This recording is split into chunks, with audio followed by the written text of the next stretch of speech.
నమస్కారం అండి.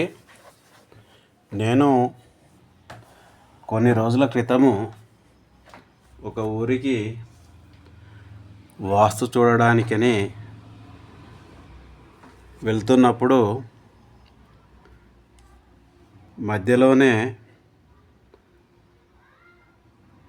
ఈ ఇంటి నిర్మాణం చూసి నన్ను ఎవరైతే పిలిచిరో వాస్తు కోసము అతనికి నేను కొన్ని విషయాలు చెప్పడం జరిగిందండి. అదేంటంటే ఇది 10-12 ఎకరాలలో అది భూమిలో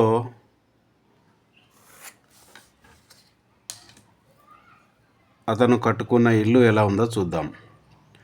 ఆ ఊరిలో వెళ్తున్నప్పుడు ఈ యజమానికి వెస్ట్ ఫేస్లో రోడ్డు ఉందండి. ఈ వెస్ట్ ఫేస్లో రోడ్ ఉంది. ఇటు పక్కకు మొత్తము ఆ ఊరు ఉందండి. ఈ ఇంటికి మాత్రము ఇది ఒక 10-12 ఎకరాల చెలుక పొలము అంతా కలిపి ఉందండి ఆ ఊరిలో. అయితే నేను పోతూ ఈ ఇంటిని అబ్జర్వ్ చేశానండి. దీనికి ఇది పశ్చిమం రోడ్డు కాబట్టి గేటు మాత్రం పశ్చిమ వాయవ్యంలో ఉందండి. గేటు పశ్చిమ వాయవ్యంలో ఉంది. ఇది మాత్రం పర్ఫెక్ట్గా ఉందండి. ఎందుకంటే ఇది మొత్తం కలిపి 10-12 ఎకరాలలో ఇది భూమి ఉంది. దీనికి మొత్తము బండలు నాటిరండి చుట్టూరా. ఇకపోతే ఈ వీళ్ళ బౌండరీ ఎక్కడ ఇంతవరకు ఉందో ఇది దాటి నేను ఎవరైతే నాకు వాస్తును పిలిచారో నేను వాళ్ళ ఇంటికి వెళ్ళాను. కానీ పోతూ ఇది నేను గమనించడం జరిగింది. నేను అతనితో అడిగాను, ఇది ఎవరిది ఇల్లు? వాళ్ళు వాయవ్యంలో ఇల్లు కట్టుకున్నారు. ఈ వాయవ్యంలోనే బావి ఉంది. అది తప్పుగా ఉన్నట్టుగా అనిపిస్తుంది నాకు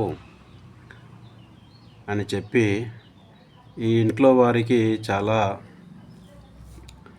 ఇబ్బందులే ఉంటాయని చెప్పడం జరిగింది. అలా ఉంటే ఏం జరుగుతుందో చెప్పండి అని నన్ను అడగడం జరిగింది. నేను అన్నాను, ఈ ఉత్తరంలో బావి ఉండడం ఉత్తర వాయవ్య దోషము. ఈ మొత్తం 10-12 ఎకరాలలో కూడా ఇల్లు వాయవ్యంలోనే ఉంది. కాబట్టి వీళ్ళకి ఇంట్లో ముందుగా ఏంటంటే ఆడవారికి అనారోగ్యాలు లేదా ప్రేమ వ్యవహారాలు లేదా వ్యవహార భయాలు లేదా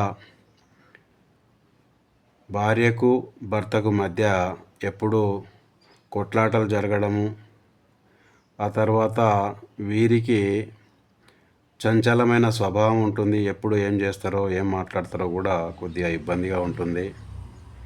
ఆ తర్వాత మిత్ర శత్రుత్వాల వల్ల కోర్టు కేసులు కూడా వీళ్ళకు ఉంటాయండి అని చెప్పడం జరిగింది. అలాగే వాయవ్య లోపాలు ఉన్నప్పుడు మగపిల్లలకు కూడా ఇబ్బందులు ఉంటాయి. మగపిల్లలు కొన్నిసార్లు పుట్టరండి అని చెప్పాను. అరే, మీరు చాలా పర్ఫెక్ట్గా చెప్పారండి, ఇవన్నీ వీళ్ళ ఇంటిలో జరుగుతున్నాయండి అని అతను నాకు చెప్పడం జరిగిందండి. ఎందుకంటే ఈ వాస్తు అనేది దానంతట అది పనిచేస్తూనే ఉంటుందండి. మనం అనుకుంటాం ఏమవుతుందిలే అని, కానీ తప్పకుండా ఏ దోషం ఉంటే ఆ దోషానికి తగినట్టుగా మన ఇంట్లో చిన్నగా అన్నీ దాని ఫలితం చూపిస్తూ ఉంటుందండి. ఇప్పుడు ఈ ఇంటికి ఏమైందంటే గేటు ఒకటి పశ్చిమ వాయవ్యంలో ఉంది. ఈ మొత్తం ప్లాట్కి ఇది మాత్రం కరెక్టు, ఇక్కడే ఉండాలి. కాకపోతే ఇతను ఈ ఉత్తర వాయవ్యంలోనే ఈ మొత్తం భూమికి కావలసిన నీటిని సప్లై చేయడానికి ఇక్కడ బావి తవ్విండండి. ఇది ఉత్తరం అండి. ఈ ఉత్తర వాయవ్యంలో బావి ఉంది. దీనివల్ల స్త్రీలకు అనారోగ్యాలు, ఆర్థిక అభివృద్ధి ఉండదు. ఆ తర్వాత అనైతిక వ్యవహారం ఉంటుంది, ప్రేమ వ్యవహారాలు ఉంటాయి, ఇద్దరి భార్యాభర్తలకు సఖ్యత లోపిస్తుంది. కాబట్టి ఈ బావి అనేది ఇక్కడ ఉంది. అలాగే ఈ గేటు పక్కనే ఇక్కడ ఇల్లు కట్టుకున్నాడండి. అంటే ఈ మొత్తం 10-15 ఎకరాలకి ఇది వాయవ్యంలోనే ఉంది. సో ఈ విధంగా ఉండడం వల్ల ఇలాంటి కష్ట నష్టాలు వీళ్ళకు ఉంటాయండి అని నన్ను ఎవరైతే వాస్తు కొరకు పిలిపించారో వారికి చెప్పడం జరిగింది. అవునండి, ఇవన్నీ చాలా కరెక్ట్గా చెప్పారు, ఈ ఇంటిలో అదే జరుగుతుంది అని ఆయన నాకు చెప్పడం జరిగిందండి. సో ఇది మరి ఎలా చేసేది ఉండే, ఎక్కడ ఇల్లు కట్టుకునేది ఉండే, ఎక్కడ బావి తవ్వేది ఉండే అనేది మనం పరిశీలిద్దాం. ఎప్పుడైనా ఇలా పెద్ద 10-12 ఎకరాలు కావచ్చు, ఒక 3-4 ఎకరాలు కావచ్చు, లేదా ఒక 5-6 ఎకరాలు కావచ్చు, మనకి ఎప్పుడైతే అక్కడ ఇల్లు కట్టాలనుకుంటామో ముందుగా ఈ పశ్చిమాన్ని సగభాగం చేయాలండి. ఈ సగభాగం నుంచి ఈ నైరుతి వరకు ఎక్కడైనా ఇంటి నిర్మాణం చేయొచ్చండి. మీరు ఇక్కడ కట్టుకోవచ్చు, ఇక్కడ కట్టుకోవచ్చు, ఈ నైరుతి భాగంలో కట్టుకోవచ్చు. ఇది పశ్చిమ సగభాగం దాటిన తర్వాతనే కట్టాలండి. ఇది పశ్చిమం రోడ్ ఉంది కాబట్టి ఈ సైడ్ కడితే చూడడానికి బాగుంటుంది, రోడ్ ఎమ్మటి ఉన్నట్టు ఉంటుంది. కాబట్టి నా ప్రిఫరెన్స్ అయితే ఈ పశ్చిమ నైరుతిలోగా ఈ రోడ్ ఎమ్మటి ఇలా కట్టుకోవడం మంచిది. మీరు ఇలా కట్టుకోను అనుకుంటే మీరు దక్షిణ భాగాన్ని కూడా సగభాగాన్ని చేసి ఇక్కడి నుండి ఇక్కడి వరకు ఎక్కడైనా మీరు ఇంటి నిర్మాణం చేసుకోవచ్చండి. ఇది ఈ మొత్తం 10-12 ఎకరాలలో ఉన్న ఈ భూమిని అలా చేసి ఇలా ఇంటి నిర్మాణం ఉండాలి. ఇకపోతే మరి బావి ఇక్కడ ఉత్తర వాయవ్యంలో ఉంది. దీనిని ఎక్కడ కట్టాలి, ఎక్కడ బావిని తవ్వాలి?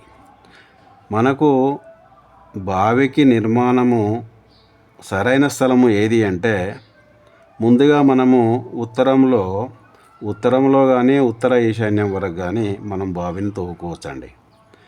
ఉత్తరం అంటే ఏంటి? ఈ ఉత్తరాన్ని 9 భాగాలుగా విభజిస్తే, అంటే 1, 2, ఇక్కడ ఒక 2 భాగాలు తీస్తే, ఇక్కడ ఒక 2 భాగాలు తీస్తే ఈ మధ్యన ఉన్నదంతా మనకు ఉత్తరం అండి. ఈ ఉత్తరంలో ఇక్కడి నుండి ఇక్కడి వరకు ఎక్కడైనా మనము బావిని తవ్వుకోవచ్చు, తప్పు లేదండి. ఒకవేళ మనకు అనుమానం ఉండకుండా ఉండాలి అంటే కనీసం ఉత్తర సగభాగం నుండి ఈశాన్యం వరకు ఎక్కడ బావి తవ్వుకున్నా వాళ్ళకు చాలా మంచి అభివృద్ధి జరుగుతుందండి. కానీ ఈ 2 భాగాల తర్వాత ఎక్కడ కట్టుకున్నా, ఎక్కడ బావిని నిర్మించుకున్నా, ఎక్కడ బావిని తవ్వుకున్నా మనకు ఏ ప్రమాదము ఉండదు. కాకపోతే ఇక్కడ నైరుతిలో మనం ఇల్లు కట్టినప్పుడు ఇంటి ఈశాన్య పిల్లర్కి ఈ ఈశాన్యంలో లాస్ట్లో చివరి భాగాన ఏదైతే బౌండరీ ఉందో దీనికి ఎదురుగా ఉండకుంటే మనము చూసుకోవాలి. ఇల్లు ముందుగా కడితే అలా చూసుకోవాలి. తర్వాత కట్టిన ఈ బావికి మన ఇల్లు ఈశాన్య పిల్లర్ పడకుండా మనం ఇల్లు కట్టుకోవాలండి. అలాగే ఉత్తరం తర్వాత దీనికి తూర్పులో కూడా మనము అదే విధానాన్ని ఫాలో కావాలి. ఈ తూర్పు భాగాన్ని కూడా 9 భాగాలు చేసి ఇక్కడ ఒక 2 భాగాలు తీసేయాలి, ఇక్కడ ఒక 2 భాగాలు. అంటే ఈ 2 భాగాలను తీసేసిన తర్వాత ఇక్కడి నుండి ఇక్కడి వరకు తూర్పు, ఇది ఈశాన్యం, తూర్పు ఈశాన్యం. కాబట్టి ఒక ఆగ్నేయాన్ని వదిలిపెట్టి ఈ 2 భాగాలలో వదిలిపెట్టి ఇక ఇక్కడి నుండి ఈశాన్యం వరకు ఎక్కడైనా మీరు బావి తవ్వుకోవచ్చండి. అలా చేసినప్పుడు ఈ 10-12 ఎకరాలలో ఉండే ఆ వ్యక్తికి అంతా మంచి జరుగుతుందండి. ఇది గ్యారంటీగా మనం చెప్పవచ్చు. ఎందుకంటే కొంతమందికి నేను సలహా ఇచ్చిన తర్వాత అలా చేశారు, వాళ్ళు మంచి ఫలితాలు పొందడం జరిగింది. కాబట్టి ఇతనికి మాత్రం ఇప్పటికీ ఇలాగే ఉందండి. అతను ఎవరిని సంప్రదించలేదు, ఈ ఇంటిలోనే ఉంటుండు. బావి ఇక్కడే ఉంది, ఇక్కడే పొలం ఉంది, ఇక్కడ చెలుకు ఉంది. మొత్తం కలిపితే 10-12 ఎకరాల భూమి అండి ఇది. సో నేను చెప్పదలుచుకుంది ఏంటి అంటే, వాస్తు అనేది ఉన్నదండి. మనం నమ్మాలి. నమ్మని వారిని మనము ఏమీ చేయలేము. కానీ మీరే చూసిర్రు కదా, నేను నన్నెవరైతే పిలిచారో అతనికి పోతూ పోతూ నేను ఇలా ఉండడం వల్ల ఇలా జరుగుతుంది అని చెప్పడం వల్ల అతను నాతో క్లియర్ కట్గా అవునండి మీరు చెప్పింది చాలా కరెక్టు, ఆ ఇంట్లో ఆ భార్యాభర్తలకు కరెక్ట్గా లేరండి, ఒకరికొకరు పంచాయతీ పెట్టుకోవడం లేదా కొన్ని వ్యవహారాలు కూడా నడుపుతున్నారండి. సో మీరు చెప్పింది చాలా కరెక్ట్ అని నన్ను తీసుకెళ్ళిన వ్యక్తి చెప్పడం జరిగిందండి. వీరు ఎవరూ నన్ను పిలవలేదు, కానీ నేను చూసిన దానికి ఇలా ఉంటుంది అని నేను చెప్పడం జరిగిందండి. సో మీరు ఎవరైనా ఫామ్ హౌస్లో ఇలా పెద్ద పెద్ద భూమి ఉన్నప్పుడు దానిని నేను చెప్పినట్టుగా మీరు ఒకవేళ మీకు ఇలా ఏదైనా తప్పు అనిపిస్తే మీకున్న ఫామ్ హౌస్ను చెక్ చేసుకోండి. అందులో నేను చెప్పినట్టుగా లేకపోతే దాన్ని సరిచేసుకోండి.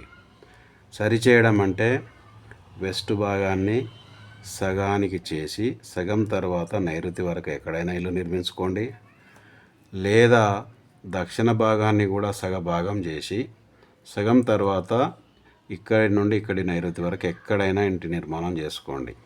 ఇది మొదటి పద్ధతి. రెండవది, బావి ఎప్పుడైనా ఉత్తరం నుంచి ఉత్తర ఈశాన్యం వరకు, తూర్పు నుంచి తూర్పు ఈశాన్యం వరకు బావిని తవ్వించుకోండి. ఇటు వాయవ్యంలో కానీ ఇటు ఆగ్నేయంలో కానీ ఎప్పుడూ బావి ఉండకూడదండి. థ్యాంక్ యూ అండి. ఇది నేను ఒక ఊరికి వాస్తు చూడడానికి వెళ్ళినప్పుడు నేను మధ్యలో కనిపెట్టి అతనికి చెప్పడం జరిగింది, నన్ను తీసుకెళ్ళిన వ్యక్తికి. సో ఇలాంటివి తప్పకుండా ఆటోమేటిక్గా వాస్తు పనిచేస్తూ ఉంటుందండి. మనము వాస్తును నమ్మాలి. వాస్తు ప్రకారంగా ఇల్లు, బావి అన్నీ ఉంటేనే మనం కూడా సుఖంగా, సంతోషంగా, పిల్లల అభివృద్ధి, మన అభివృద్ధి అన్నీ ఉంటాయండి. కాబట్టి వాస్తు పరంగా మీరు చేసుకోండి. మీకు తెలియకపోతే వాస్తు బాగా తెలిసిన వ్యక్తిని పిలిపించుకోండి.